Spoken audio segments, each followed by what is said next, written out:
Yo recuerdo que al principio de su gobierno, sí, la carta de Claudio Escribano en La Nación, poniendo los condicionamientos que según La Nación tenía que tener esa presidencia, yo ¿no? se lo puedo contar. Es decir, primero, porque lo pasé y se los cuento. Es decir, yo llegué a presidente siendo uno de los presidentes con más débil apoyo, el 22,7%. Voy a contar una anécdota, es decir, ustedes saben que yo un día dije quiero ser presidente, todos se reían de mí, ¿cómo va a llegar de la Patagonia, desde allá? Y la verdad que cuando me dieron las encuestas, Raúl mantenía 45 y yo tenía el 1%. Esta es la realidad concreta en su momento. Bueno, yo empecé a buscar aliados, esta es la realidad, cuando acordé con el gobernador de la provincia, el ex gobernador o el presidente en ese momento del país, el doctor Duhalde.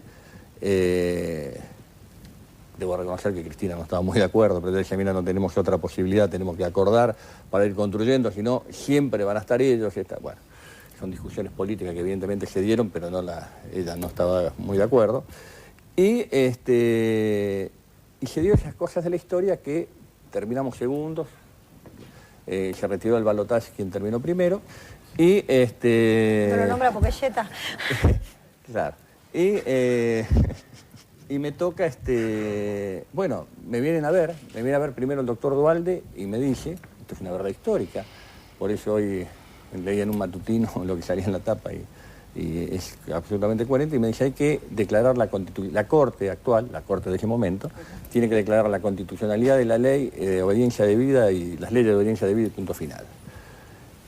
A su vez vienen otros dos ministros, que no voy a hacer los nombres, pero bueno. Hágalos. No, hay uno que dijo que lo va a hacer él solo, y ustedes,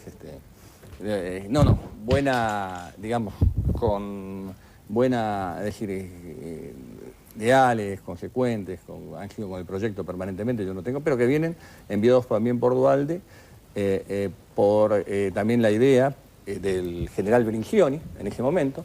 El general Brincioni me ha ido a visitar a mí a Piedrabuena en la necesidad de hacer un acuerdo cívico-militar que había que hacer en la Argentina en los momentos que gobernaba de la Rúa, era eso. Por eso se imagina que lo primero que hice al otro día que asumí fue cambiarlo. Si estaba pensando eso, porque iba a cambiar de pensamiento.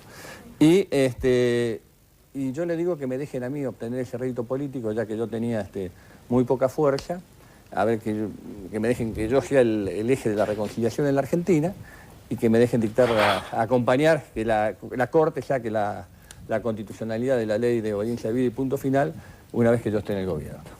Y a partir de allí empezó otra historia, es decir, a pocas horas de haber asumido también un ministro muy importante del gobierno en ese momento, va a cenar con nosotros a Olivos, también para, fíjense las presiones que se sufren, pero esto hay que contarlo porque el pueblo argentino tiene que saber las cosas que pasan, qué se sufre y qué intereses se mueven. Y yo, como he hecho las cosas, nunca, por lo menos en toda esta etapa de la historia institucional, siempre de cara a la sociedad y no a la clandestinidad, lo que quiero decir es que ese ministro dice que la Corte de ese momento necesitaba algún tipo de acompañamiento, de soluciones para que no declaren, que no caiga en la especificación de la economía. Fíjense ustedes, ley de obediencia debida y punto final, cómo de entrada apenas empezamos el gobierno. El tema de la dolarización nuevamente de la economía, que era el fin del gobierno. Fueron las dos primeras presiones que tuvo cuando, antes de asumir o apenas asumió. Y ahí, pero les cuento, estábamos sentados, estaba el ministro, estaba Cristina, estaba yo, acá estábamos sentados en Olivos, y al César lo que es del César. Y me mira Cristina fijamente y me dice, me parece que ya sabes cuál es el camino que tenés que seguir. Con absoluta claridad, la firmeza de empezar el famoso juicio a la Corte para empezar a construir las bases de una justicia independiente. Y en esos momentos yo era el chirolita de Duhalde, el chirolita de Cristina, en esto ¿se acuerdan ustedes cómo se trabajaba para desgastar la figura en ese momento de quien me tocaba ser presidente? Obviamente que mi compañera de toda la vida, militante juntos y demás, coincidimos plenamente, más otros muchos compañeros y amigos, y empezamos el famoso juicio el camino a la juicio a la Corte Suprema, punto suspensivo, pues no vamos a nombrar la fecha. Bueno, paremos un cachito. Estamos en el 2003. Orlando, ¿vos querés agregar algo? Sí. Perdón. No, lo que puedo contar es que la traición, la deslealtad, forma parte de la condición humana, desde el amor, en la amistad. ¿Es previsible o es sorpresiva la traición? Yo le digo, en general uno trata de juntarse con gente que a uno no lo pueda traicionar. Uno semblantea, claro, uno advierte, a pesar de que hay tipos que se casan con mujeres que le son infieles al otro día o viceversa. La pregunta es, viceversa, si no era perceptible, en el caso de Cobos, este doblez que tiene en el tape, porque no coincide en nada, claro, de lo que el gobierno... Con el diario el día después es fácil. No. A mí muchos me dijeron, yo sabía cómo era, bueno, perfecto. Claro. A la presidenta también. No, pero hay otro tema, es decir, ustedes hablaban, es decir, las cosas cómo se van resolviendo.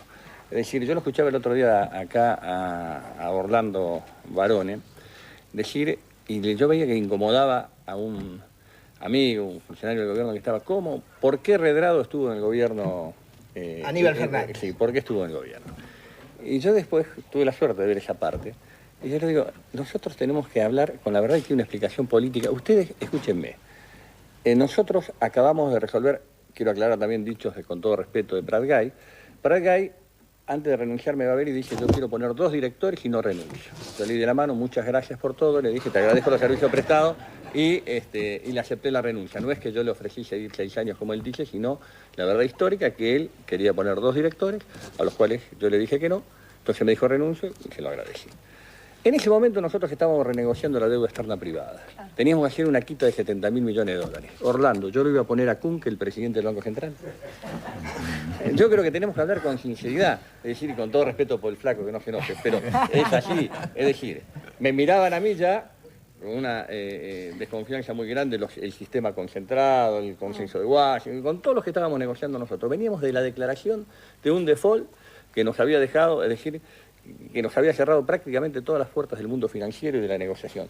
Teníamos que tratar de, con claridad, de generar algún tipo de señales que nos permitan consolidar la quita de deuda más importante que tuvo la Argentina, que por primera vez en la historia quitó 70.000 millones de dólares de deuda. Por eso fue Redrado. Alguien aceptable por el Estado. Claro. Exactamente, por eso fue, y hay que desdramatizarlo, y tenemos que acostumbrarnos a hablar los argentinos con la verdad y decir por qué se tomó.